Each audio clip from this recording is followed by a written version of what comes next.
சார்பில் பிறந்தநாள் விழா காணும் டாக்டர் நாஞ்சில் டி ரவி அவர்களுக்கு மனமார்ந்த வாழ்த்துக்கள்.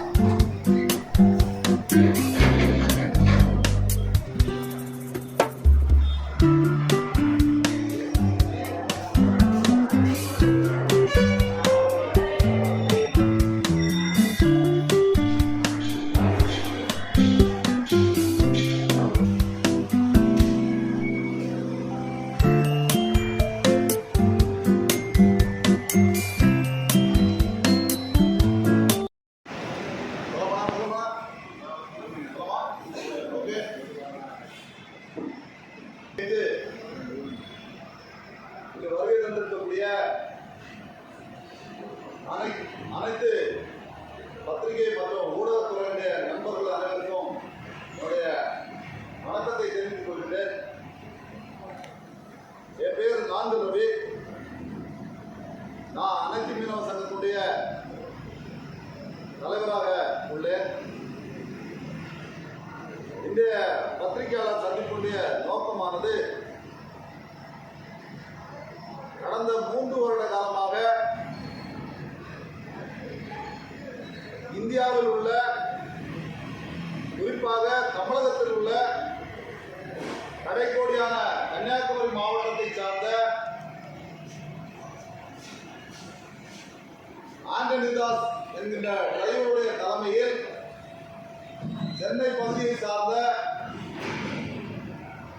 6 மீனவர்கள், அதாவது திரு பாலமுருகன், திரு கருணாகரன், திரு ராஜன், திரு அருள்தாஸ், திரு முருகன், திரு அசோக் உள்ளிட்ட சென்னையை சேர்ந்த 6 மீனவர்கள், கன்னியாகுமரி மாவட்டத்தை சார்ந்த 1 மீனவர் என 7 மீனவர்கள் குஜராத் போர்பந்தர் மீன்பிடி துறைமுகத்தில் கடந்த 2023ஆம் ஆண்டு டிசம்பர் 18ஆம் தேதி மீன்பிடிக்க சென்றார்கள். கடலுக்குள் சென்ற இவர்கள் அதே மாதம் 23/12/2023 அன்று பாகிஸ்தான் கடற்படையினரால் கைது செய்யப்பட்டு கடந்த 3 ஆண்டுகளாக பாகிஸ்தானில் உள்ள மலர் கராச்சி என்கின்ற சிறையில் அடைக்கப்பட்டுள்ளார்கள். இந்த 7 மீனவர்களை மீட்க வேண்டும் என்று இந்திய பிரதமர் மாண்புமிகு நரேந்திர மோடி அவர்களுக்கு எங்களால் முடிந்த மனுக்களை அனுப்பியிருக்கிறோம். வெளியுறவுத்துறை அமைச்சர் திரு ஜெய்சங்கர் அவர்களுக்கு மனு கொடுத்திருக்கிறோம். தமிழகத்துடைய முதலமைச்சர் மாண்புமிகு மு.க. ஸ்டாலின் அவர்களுக்கு மனு கொடுத்திருக்கிறோம். மீன்வளத்துறை அமைச்சர் மாண்புமிகு அனிதா ராதாகிருஷ்ணன் அவர்களுக்கு மனு கொடுத்திருக்கிறோம். எங்களுடைய சென்னை மாவட்ட ஆட்சித்தலைவர், திருவள்ளூர் மாவட்ட ஆட்சித்தலைவர், கன்னியாகுமரி மாவட்ட ஆட்சித்தலைவர் என 3 மாவட்ட ஆட்சித்தலைவர்களுக்கும் மனுக்கள் கொடுக்கப்பட்டுள்ளது. இந்த மனுக்கள் கொடுக்கப்பட்டாலும் இந்த பாதிக்கப்பட்ட 7 மீனவ குடும்பத்திற்கும் அவர்கள் வந்தால் மட்டுமே நிம்மதி. இந்த 7 மீனவ குடும்பங்களும் இன்றை வரைக்கும் நம்முடைய குடும்பத்தை நடத்த முடியாமல், நம்முடைய குழந்தைகளை படிக்க வைக்க முடியாமல், பொருளாதார ரீதியாக மிகவும் நலிவுற்று இருந்தால் கூட பாகிஸ்தான் சிறையில் இருந்து இவருடைய கணவர்கள் அங்கிருந்து எழுதக்கூடிய கடிதங்களை படித்து பார்க்கும்போது நாங்கள் இன்னும் சிறிது நாட்களுக்குள் எங்களை நீங்கள் மீட்கவில்லை என்றால் எங்களுடைய மரண செய்தி, எங்களுடைய டெட் பாடி தான், எங்களுடைய இறந்த உடல்கள் மட்டும்தான் இந்தியா திரும்பும். அப்படி என்கின்ற துயரமான செய்தியை பாகிஸ்தான் மலர் கராச்சி சிறையில் இருந்து செய்தியாக அனுப்பியுள்ளார்கள். இவ்வளவு துயரத்தை அவர்கள் அனுமதித்துக் கொண்டிருக்கிறார்கள் என்பதை இந்திய பிரதமருக்கு சொல்லுவிதமாகத்தான் இந்தியாவுடைய வெளியுறவு அமைச்சருக்கு சொல்லும் விதமாகத்தான் இன்றைக்கு இந்த பத்திரிகையாளர் சந்திப்பு நடைபெற்றுக் கொண்டிருக்கிறது. இந்தியாவுடைய இறையாண்மையை பாதிக்காத வகையில் இந்தியா நல்லுறவை பேணுகின்ற நாடுகளுடைய ஒற்றுமையை பேணக்கூடிய வகையில் இருக்கக்கூடிய மாண்புமிகு பிரதமர் நரேந்திர மோடி அவர்கள் ஒரு வார்த்தை சொன்னால் போதும், பாகிஸ்தானில் இருக்கக்கூடிய இந்திய மீனவர்கள் அனைவருமே விடுதலை செய்யப்படுவார்கள். நல்லெண்ண அடிப்படையில் ஆண்டுதோறும் பரஸ்பரமாக இலங்கை சிறையில் இருக்கக்கூடிய மீனவர்கள் விடுதலை செய்யப்படுகிறார்கள். அதே போன்று இலங்கை மீனவர்கள் இந்தியாவில் இருந்தால் விடுதலை செய்யப்படுகிறார்கள். அதே போன்று பாகிஸ்தான் மீனவர்கள் இந்தியாவில் இருந்தால் விடுதலை செய்யப்படுகிறார்கள். அதே போன்று இந்திய மீனவர்களும் பாகிஸ்தான் சிறையில் இருந்தால் விடுதலை செய்யப்படுகிறார்கள். அப்படி பரஸ்பர விடுதலை செய்யக்கூடிய நிலையில் இந்த 7 மீனவர்களையும் இதுவரைக்கும் விடுதலை செய்யப்படவில்லை. இந்த 7 மீனவர்களும் மிகுந்த துயரத்துக்கு உள்ளாகி கொண்டிருக்கிறார்கள்.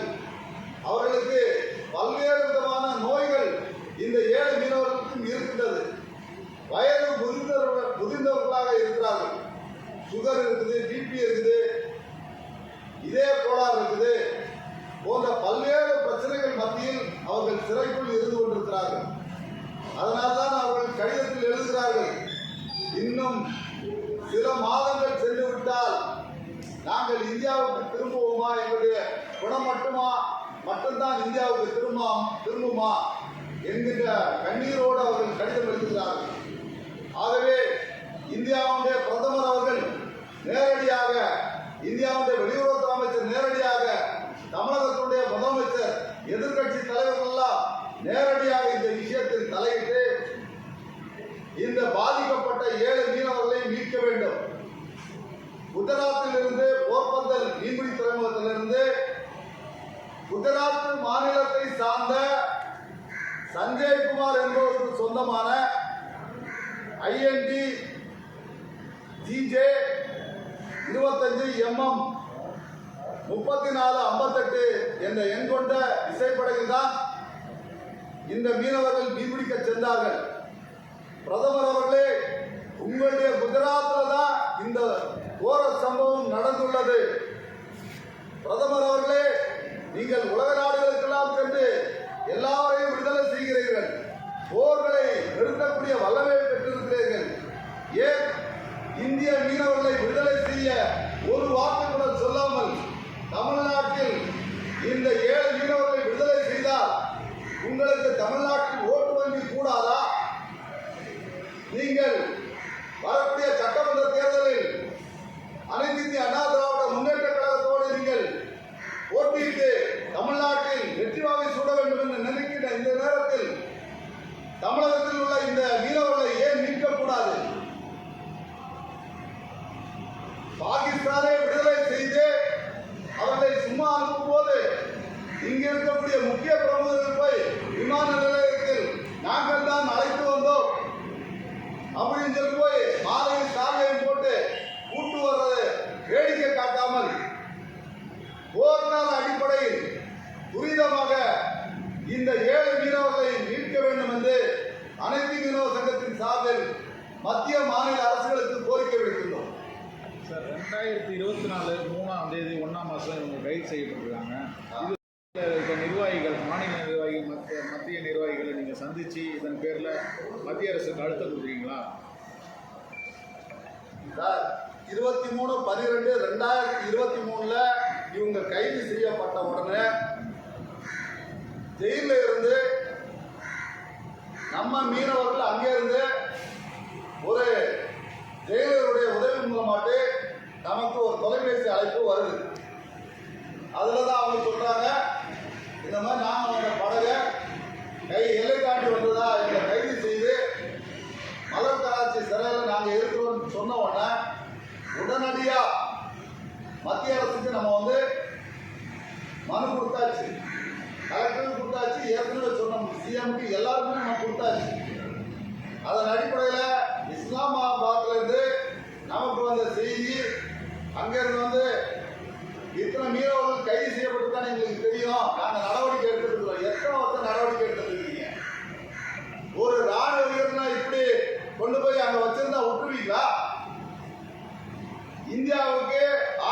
75,000 கோடி ரூபாய் அந்நிய செலவாணி ஈட்டி கொடுக்கக்கூடிய ஒரு மீனவ சமூகத்துல நடந்திருக்க பிரச்சனைய இந்தியாவுக்கு உணவளிக்கக்கூடிய ஒரு மீனவ சமூகத்தை கடந்த 3 ஆண்டா ஜெயில வச்சிருக்கிறாங்க.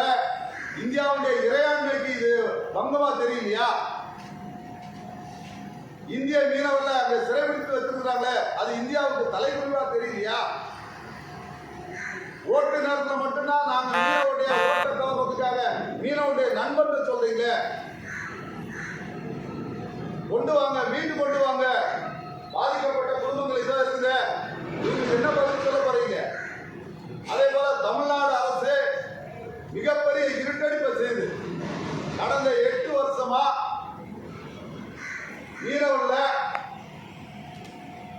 மீன்வள வாரியத்தில் உறுப்பினராக சேர்க்காத காரணத்தினால இதுல பாதிக்கப்பட்டிருக்கக்கூடிய 6 மீனவ குடும்பத்திற்கு, வெளிநாட்டு சிறைகளில் இருக்கக்கூடிய சிறைவாசிகளுக்கு ஒரு நாளைக்கு 500 ரூபாய் அவருக்கு தினப்படி வழங்கணும். அந்த தினப்படியை இங்க இருக்கக்கூடிய 7 பேர்ல ஒருத்தருக்கு மட்டும்தான் கிடைக்குது, 6 பேருக்கு கிடைக்கல. அப்படி ஒரு அரசு ஊழியருக்கு 1 மாத ஊதியம் வரலாம், அவரால் குடும்பம் நடத்த முடியாது. ஆனா இந்த 6 குடும்பமும் கணவர் வந்து ஜெயில இருக்கிறார், வெளிநாட்டு சிறையில இருக்கிறார். மாண்புமிகு தமிழக முதலமைச்சருடைய பொது நிவாரண நிதியும் கிடைக்கல, தினப்படியும் கிடைக்கல. ஏதோ ஒரு அசம்பாவிதம் நடந்து ஒருத்தர் செத்து போயிட்டாரா எல்லாருமே 20 லட்சம் கொடுக்கறது, 30 லட்சம் கொடுக்கறது, கட்டி பிடிக்கிறது, போட்டோ எடுக்கிறதெல்லாம் செய்றீங்க. உங்களுக்கு அந்நிய செலவாணி ஈட்டி தர்றதுக்காகவும் இந்தியாவுடைய உணவு தேவையை உற்பத்தி செய்யறதுக்காகவும் பூர்த்தி செய்யறதுக்காகவும் மீன்பிடிக்க சென்ற 7 மீனவர்கள் 1 மீனவருக்கு மட்டும்தான் நலவாரியத்தின் மூலமாட்டு தினப்படி கிடைக்குது. மீதி 6 மீனவர்களும் மனு செய்து மீனவளத்துறைக்கும் கலெக்டர் ஆபீஸுக்கும் நடையா நடந்து சீப்போடு ஆகிப்போச்சு. யாருமே அதுக்கு மேல அரசாங்கம் நடவடிக்கை எடுக்கல, எங்களை கைவிட்டுட்டாங்க, கண்ணீரோட இங்க வந்திருக்கிறாங்க. கன்னியாகுமரி மாவட்டத்தில் இதே மாதிரி பல பத்திரிகையாளர் சந்திப்பு நடத்தி எந்த புரோஜனம் இல்லைன்னு தான் தலைநகர் சென்னையில இந்த மாதிரி பத்திரிகையாளர் சந்திப்பை நடத்தி அரசுடைய கவனத்துக்கு கொண்டு போறதுக்காக இந்த பெருமுயற்சி எடுத்துக்கிறோம். இங்க வந்து உங்களுடைய மேலான ஆதரவை கொடுத்து இந்த பத்திரிகையாளர் சந்திப்பின் மூலமாட்டு எங்களுடைய செய்தியை உலகத்துக்கு எடுத்துச் சென்றதுக்கு நன்றி கூறி விடைபெறுகிறேன். நன்றி, வணக்கம். மொத்தம் 7 மீனவர்கள் இல்லைங்க, மொத்தம் 14 மீனவர்களை பிடிச்சிருக்காங்க. மீதி அவங்களுடைய நிலைமை என்னவா இருக்கும்? எந்த 14 பேர் மொத்தம். சார், தமிழகத்தை சேர்ந்தவங்க வந்து 7 பேர், மீதி வந்து அவங்க அங்க உள்ள கல்கட்டாவில் உள்ள மீனவர்கள 7 பேர். அதை அந்த மாநில அரசு நடவடிக்கை எடுக்குது, அந்த மாநில அரசு அவங்களுக்கு நிவாரணம் வழங்கிட்டு இருக்குது. அந்த படகுடைய உரிமையாளர் வந்து அங்க உள்ள ஒரு குஜராத்துக்காரங்கிறதுனால அவர் அவங்களுக்கான ஃபீடிங் எல்லாம் கொடுக்குறாரு, இவங்களுக்கு ஒண்ணுமே கொடுக்கல. இவங்க போனதுல ஒரு மீனவர் ஜெயிலே இறந்து போயிட்டாங்க. இன்னும் அடுத்தடுத்து இவங்கள யாராவது இறந்துட போறாங்கிற பயம் இருக்கு. சார், இந்த சிறைகளில் வந்து பாகிஸ்தான் சிறையில் இந்திய கைதிகளும் நம்ம இந்திய கைதிகள் இங்கே தமிழ்நாட்டில் இருக்கிறது இந்தியாவில் இருக்க பரிமாற்றம் பண்ணிக்குவாங்கல்ல விடுதலை, அது 2025 வந்த அந்த இதில் கூட இவங்களோட லிஸ்ட்டு அந்த இதில் இல்லையா சார்? 2024 2025 நடந்த லிஸ்ட்டில் இவங்க பேர்லாம் வரல சார். குறிப்பாக விடுதலை ஆகக்கூடிய அத்தனை பேர் பார்த்தீங்கன்னா குஜராத் மீனவர்களாக இருக்கிறாங்க, வட இந்திய மீனவர்களாக இருக்கிறாங்க, தமிழக மீனவர்களோ தென் தமிழக மீனவர்களோ இல்லை. ஸோ இது ஒரு பாசிட்டிவிட்டி பார்க்குற மாதிரி இருக்கு.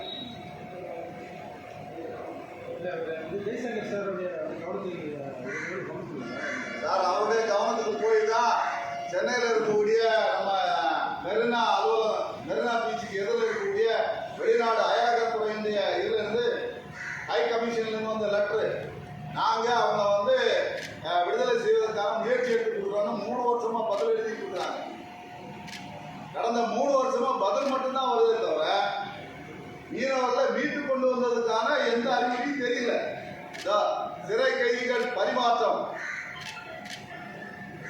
அதுல இவங்கெல்லாம் வரல.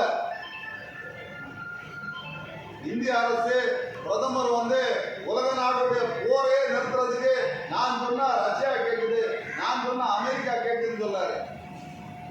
ஒரு மீனவன் எல்லை தாண்டி போயிட்டாங்கிறதுக்காக அவனை பிடிச்சி சிறையில் வச்சிருக்காங்களே. தமிழ்நாட்டுடைய பிஜேபியுடைய மாநில தலைவரான நயனா நாகேந்திரனுக்கு இந்த செய்தி போய் அவர் பிரதமர்கிட்ட சொல்லி அக்கா பாரதி சீனிவாசன் அவர்கள், அண்ணா எல்முருகன் போன்றவர்கள்லாம் இதை பிரதமருடைய கவனத்துக்கு எடுத்துட்டு போயிட்டு தமிழ்நாட்டை சார்ந்த ஜெய்சங்கர் தான் வெளியுறவுத்துறை அமைச்சராக இருக்கிறார்.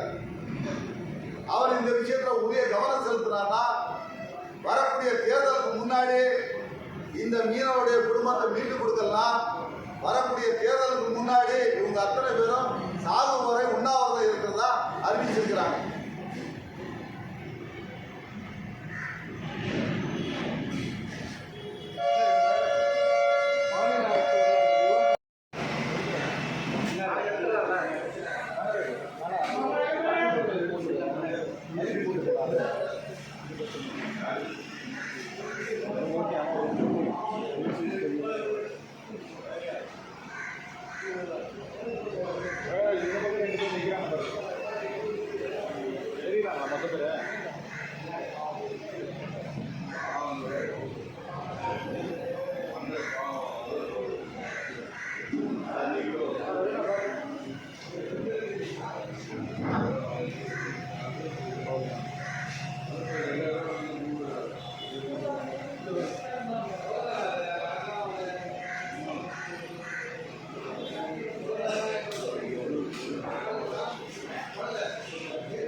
எத்தனை நிமிஷம் தான் அவங்ககிட்ட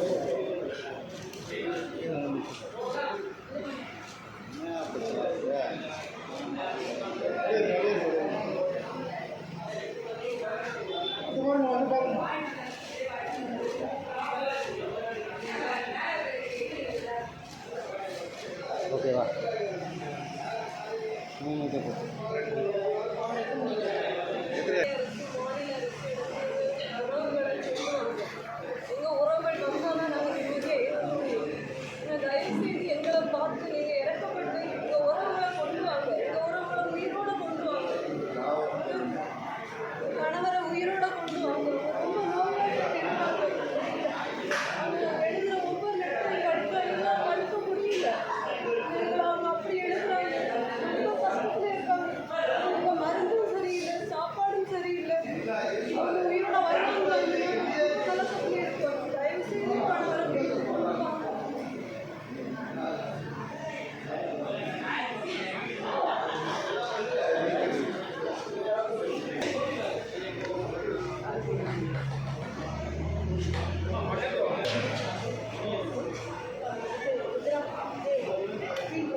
நீங்கள் போயிட்டு சிங்காரவேலூர் மாளிகையில் நான் சொல்கிறேன் உங்கள் சாரை நீங்கள் போய் பாருங்கள் அப்படின்னு சொல்லிட்டு சொன்னாங்க. அங்கேருந்து நாங்கள் போகிறோன்னா அவங்க எல்லாரும் இங்கே அதுக்கு முயற்சி எடுக்க முடியாதுமா, நீங்கள் எழிலகம் போய் பாருங்கள் அப்படின்னாங்க. எழிலகம் போய் பார்த்தா அசோக்குமார் ஒரு சார்கிட்ட நாங்கள் போனோம். போயிட்டு நாங்கள் வெற்றி எழுதி எங்கள் அட்ரஸ் எல்லாத்தையும் எழுதி கொடுத்துருக்காங்க. அதுக்கப்புறம் நாங்கள் போய் கேட்டோம், ஒரு 3 months பொறுத்து என்ன சார் ப்ராசஸில் இருக்கா அப்படின்னு கேட்டதுக்கு அவங்க அதை அப்டேட் பண்ணவே இல்லை அவங்க. அதுக்கப்புறம் திருப்பியும் நாங்கள் இன்னும் லெட்டர் எழுதி கொடுத்துட்டு வந்த பிறகு நீங்கள் போங்க, நான் உங்கள் வீட்டுக்கு லெட்டர் அனுப்புகிறேன் அப்படின்னாங்க. இது வரைக்கும் 3 வருஷம் ஆகுது. எல்லா இடத்துலையும் நாங்கள் வந்துட்டு கம்ப்ளைண்ட் கொடுத்துருக்கோம், லெட்ரு கொடுத்துருக்கோம், சிஎம் கிட்ட போயிருக்கோம், கலெக்டர் ஆஃபீஸ் போயிருக்கோம், எங்கள் ஃபிஷரிஸ் ஆஃபீஸ் போயிருக்கோம். ஆனால் யாருக்கிட்டையுமே எங்களுக்கு இது வரைக்கும் ஒரு ரெஸ்பான்ஸும் கிடையாது. நான் ஒரே ஒரு வேண்டிக்கொள்வது என்னென்னா, எங்கள் வீட்டில் உள்ள அனைவரையும் மீட்டு கொண்டு வந்து தயவுசெய்து கொடுக்குமாறு நான் பணிவுடன் கேட்டுக்கொள்கிறேன்.